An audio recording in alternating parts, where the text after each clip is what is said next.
You're listening to the Ask Drone U podcast. You ask, we answer your drone questions. Whether you're here to turn your passion into profit or you simply fly for fun, we're a community of learners and teachers who aspire to achieve greatness.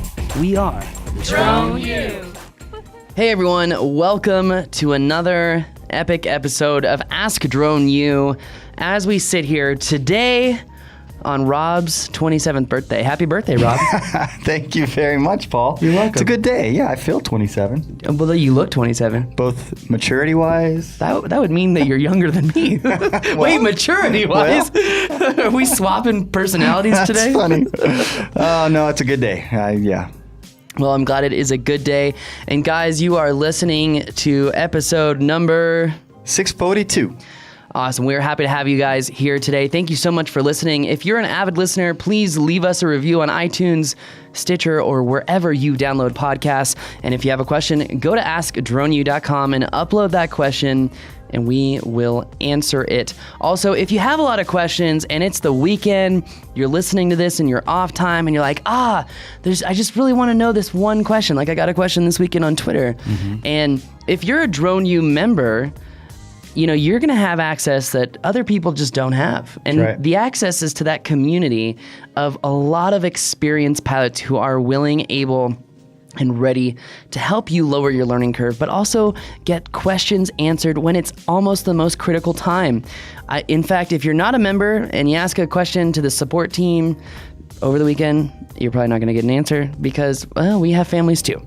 So it's true. That being said, we do have a community of about 1,000 experienced pilots that could answer your question. So if you're on a job and you're having a hard time, your vision sensors are giving you an error and you can't do that mapping mission that you only have one day to do. What are you going to do? What are you going to do? I know the answer. Do you? I know the answer. I know what I would do. Well, I would ask the community because they'll give you the answer, and they would wind up telling you, you need the vision board that normally only comes in Inspire 2, but you can get them on Amazon. You know what's cool about that too, I think, is that when you ask a question, the people that see it, they might not know the answer, but they probably know who in the community does know the answer, and they'll tag that person for you. Yeah, it's awesome. Which I think is really cool. It's really awesome. It happens a lot. It's really awesome. Anyway, if you're not a part of the community or the premier online training community, you've got to become a member. It's so cheap. All right, Rob, let's get to the question today. It's quite a good one. It is a good one. I appreciate the question, frankly. I'm getting closer to this age. Anyways. Hi, Paul and Rob. I'm Bill from Northern Virginia. I have about 90% decided to get into business flying drones commercially, even though, believe it or not, I haven't actually flown a drone myself. I have plenty of time and I have enough money to start in business, but here's my obstacle. I'm 61 years old, so my brain is wired more like that of your parents or maybe even your grandparents. So imagine yourselves about a tenth as tech savvy as you actually are and ask yourself this question. Is most of the high-tech stuff in this business built into the drones and computers and user-friendly enough so someone like me can go into business and compete? Or would I have to rewire my brain like a millennial so that I could handle all the challenges that living the drone life would present? And in the process, end up hating music from the 70s and actually liking some of that garbage my daughter qualifies as music. What do you think, guys? First off, I don't think you're going to stop liking the music of the 70s because that's some good stuff. That's probably the most important thing that he said. Oh, Rob. I will say this. Music is music. People have different tastes. Yep. And whether you think it's garbage or not, other people may think it's glorious and beautiful. Like one man's garbage is another man's treasure. That is true. And I love trance music, and most people don't even know what that is. So I think I've probably heard you listening to it, and I don't know what it is. Yeah, it's like classical with lots of bass. So nice. Yep. That's kind of how I put it to other people. But he brings up a good question. And just before we go right into it, there's an element of rewiring your brain that everyone kind of has to do. And I don't think it's very significant whatsoever. It's just understanding systems and understanding what can go wrong and just really rewiring your brain, for example, just to be more systematic. Mm-hmm. It could just be understanding how checklists work. Mm-hmm. It could be understanding that there are multiple elements to doing a job.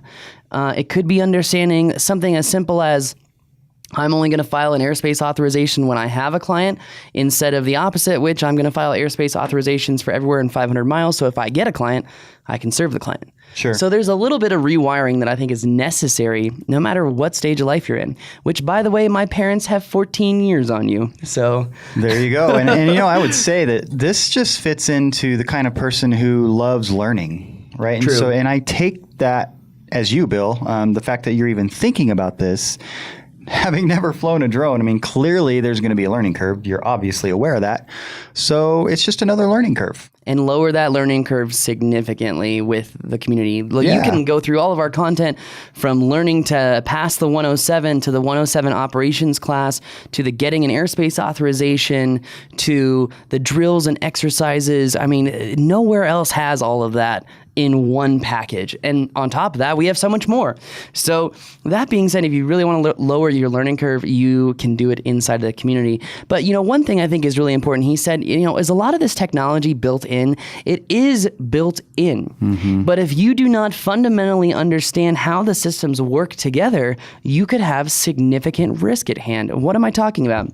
I'm talking about knowing the different types of interference, how it can affect your compass, how it can affect your IMU, why flying in cold weather is completely different than flying in warm weather, why flying in New Mexico is completely different than North Dakota, right, and why flying on the East Coast versus the West Coast, and all the things that can go wrong. It's really not that difficult. If you take small snippets of information and create habits with that information, like every time you go fly, over time you're going to create routines, and all of this huge long list of things that looks overwhelming at first becomes really easy with practice and habits, and then turning those habits into routines. But, you know, he talks about, is all this technology built in? Yes, it is. But what happens when you have to fly close to a cell phone tower or a power line, right, and you haven't done a spectrum analysis to know what type of interference you could have, and could end up having a flyaway and then crash the drone into the infrastructure and then have federal charges brought up against you? Hopefully they wouldn't do that. Hopefully they would be, you know, a little bit like nicer and understand intent and whatnot. Yeah, and that would be a progression before Bill, for example, is doing that kind of a job. You would think that, again, the learning curve, he would be at the point where he's I'm talking like 5 years down the line. Yeah, exactly. 5 years down the line that he's got a better grasp on what, because sometimes you don't even know what you don't know, which is a big part of why we're here and why the community is here, because we will help you know what you don't know. Because the reason we started Drone U is very simple. Why did we start Drone U? A lot of you don't know, I used to actually train for another drone school, the only one that existed before us.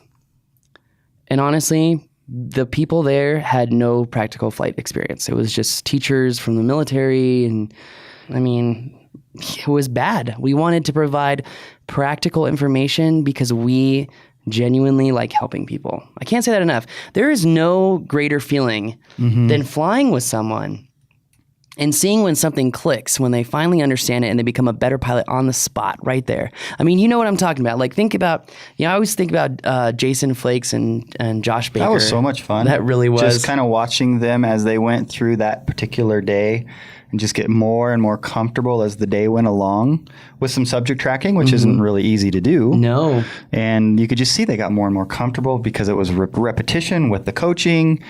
And yeah, it was really cool to see. I would say at the end of the day, their confidence, they weren't overly confident, but they were no longer nervous. Yeah. They were no longer fearful. And I think that that's so critical. That's a big barrier to break through. Oh, I agree 100%. When you break through that.